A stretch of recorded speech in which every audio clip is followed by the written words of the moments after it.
Baik,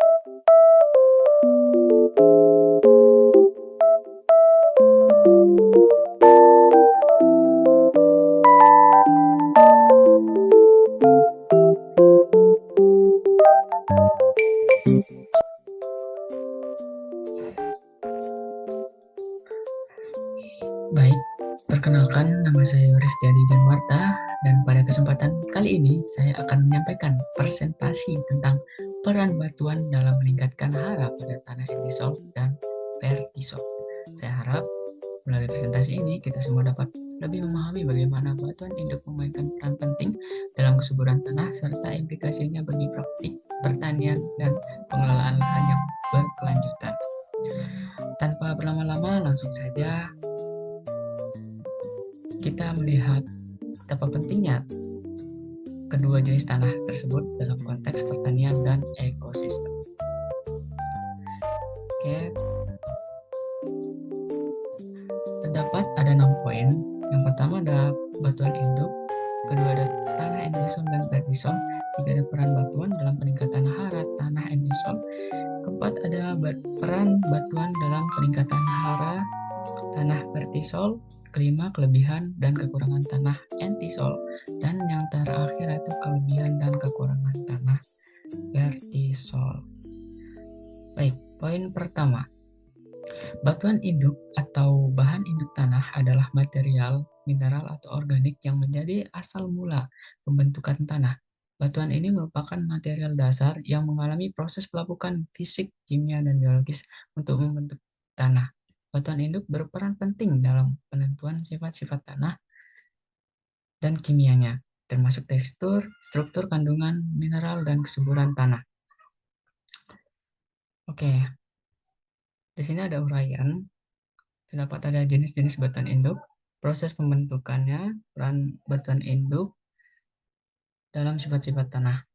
Kita akan lihat jenis-jenis batuannya. Di sini ada batuan.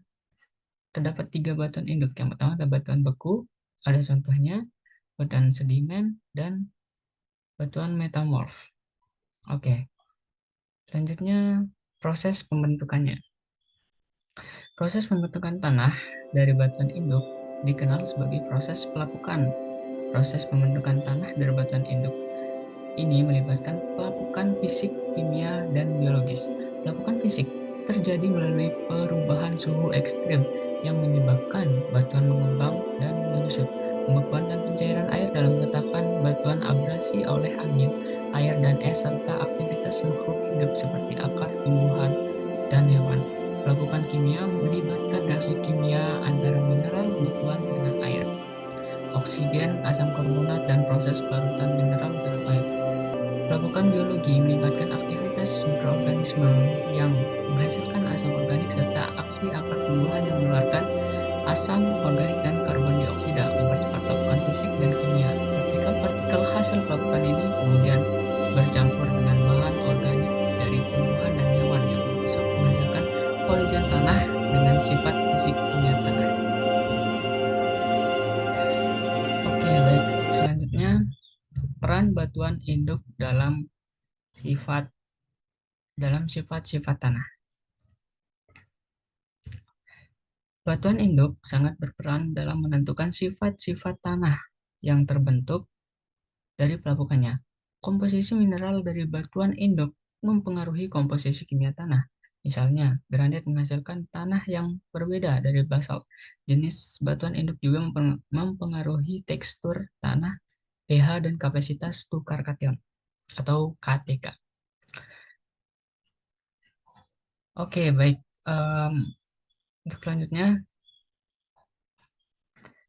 terdapat 2 gambar. Di sini ada tanah entisol dan tanah vertisol. Di sebelah kiri, yaitu ada tanah entisol. Merupakan jenis tanah yang belum berkembang dan memiliki kandungan mineral yang terbatas karena proses pembentukan yang masih sangat awal. Tanah ini sering ditemukan di daerah belerang dan biasanya memiliki kesuburan yang rendah, sehingga kurang optimal untuk kegiatan pertanian tanpa adanya intervensi untuk meningkatkan kandungan haranya. Penggunaan batuan dalam peningkatan hara pada tanah entisol dapat dilakukan dengan beberapa jenis batuan Beberapa jenis batuan yang berbeda masing-masing memiliki peran spesifik dan meningkatkan kesuburannya. Di sebelah kanan ada tanah vertisol, yaitu jenis tanah yang sangat berkembang dengan ciri khas berupa tingginya kandungan lempung smektit yang menyebabkan tanah ini memiliki sifat mengembang dan mengkerut yang signifikan seiring perubahan kelembapannya. Tanah ini terbentuk di daerah dengan iklim yang memiliki periode basah dan kering yang bergantian, seringkali ditemukan di daerah tropis dan subtropis seperti India, Australia, Afrika, dan Amerika Serikat bagian selatan, dan juga terdapat di Indonesia, salah satunya di bagian Lombok, yaitu pada bagian bawah tengah. Tanah vertisol memiliki tekstur lempung berat dengan kandungan lempung lebih dari 30% pada lapisan pada semua horizon tanah, dan struktur tanahnya sangat bergantung pada kelembaban dengan retakan besar yang terbentuk selama musim kering dan kembali mengembang saat basah. Permeabilitas tanah yang bervariasi, cenderung rendah saat basah karena tanah mengembang dan pori-pori tertutup, tetapi tinggi pada saat kering karena adanya retakan besar. Oke, selanjutnya membahas tentang peran batuan dalam peningkatan hara tanah entisol. Batuan induk berperan penting. Batuan induk berperan penting dalam meningkatkan hara pada tanah entisol, yang merupakan tanah muda dengan sedikit perkembangan profil dan seringkali rendah kesuburan. Melalui proses pelapukan fisik, kimia, dan biologis, batuan induk melepaskan berbagai mineral esensial seperti nitrogen, fosfor, kalsium, kalium, magnesium, dan besi ke dalam tanah. Adapun batuan yang digunakan untuk dapat meningkatkan hara pada itu ada batu kapur atau kalsit karbonat yang rumus kimianya CaCO3 yang digunakan untuk menyediakan kalsium yang penting untuk struktur tanah dan kesehatan tanaman. Ketika batu kapur terurai, kalsium dilepaskan ke dalam tanah meningkatkan pH tanah dan mengurangi keasaman, membuat nutrisi lebih tersedia bagi tanaman.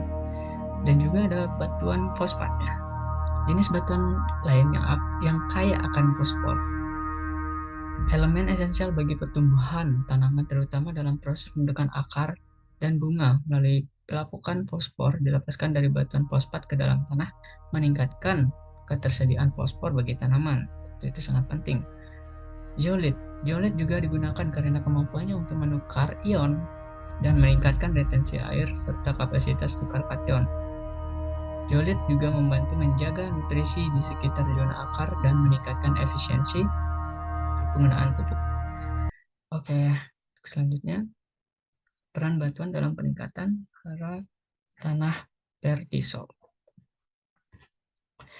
Batuan induk memainkan peran penting juga dalam meningkatkan hara pada tanah vertisol, yang merupakan tanah dengan kandungan lempung tinggi yang mengembang saat basah dan retak saat kering. Vertisol dibentuk dari batuan induk yang kaya akan mineral lempung, seperti batuan vulkanik, batuan sedimen lempung, atau batuan kapur yang mengalami pelapukan.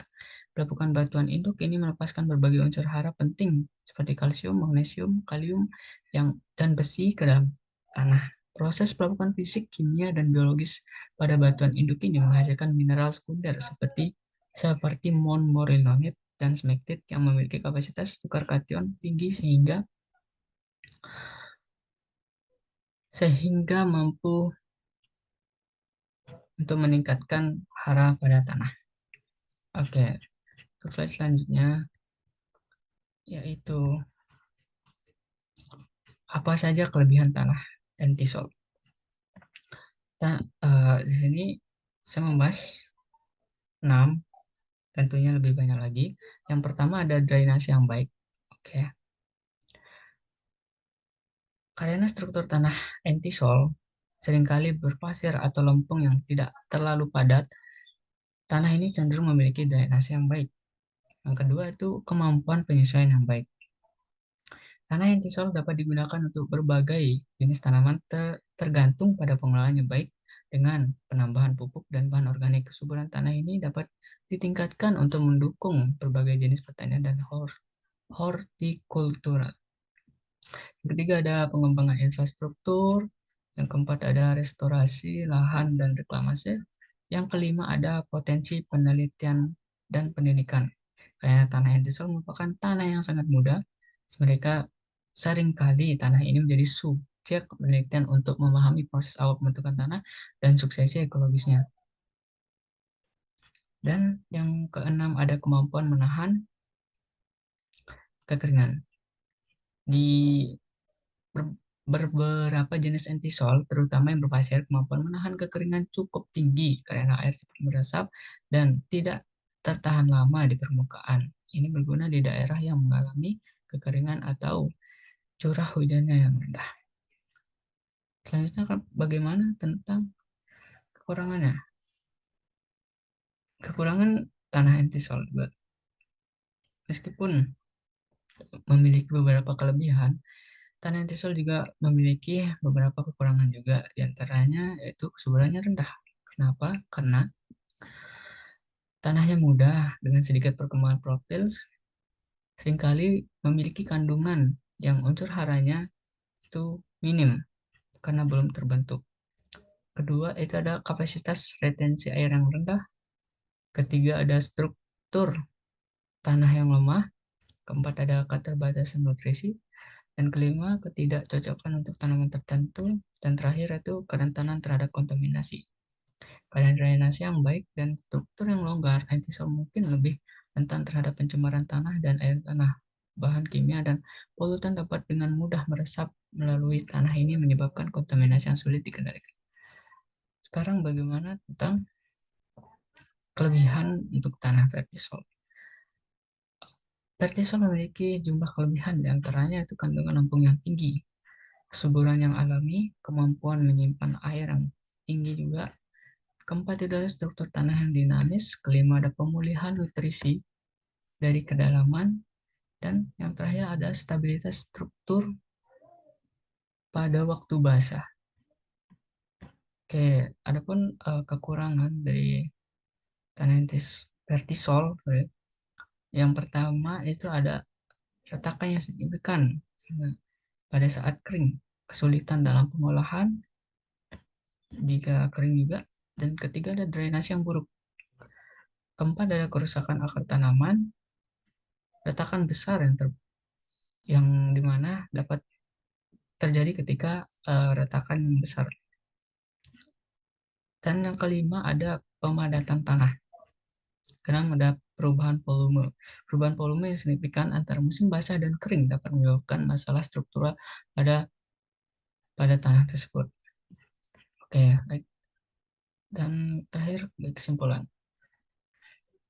Batuan induk berperan signifikan dalam menentukan kesuburan dan karakteristik tanah entisol dan vertisol. Melalui proses pelapukan, batuan induk melepaskan berbagai unsur hara esensial dan membentuk mineral sekunder yang meningkatkan kapasitas tukar kation tanah.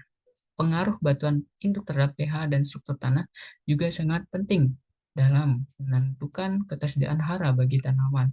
Dengan pemahaman dan pengelolaan yang tepat, potensi kesuburan tanah entisol dan vertisol dapat dioptimalkan, mendukung pertanian yang produktif dan berkelanjutan.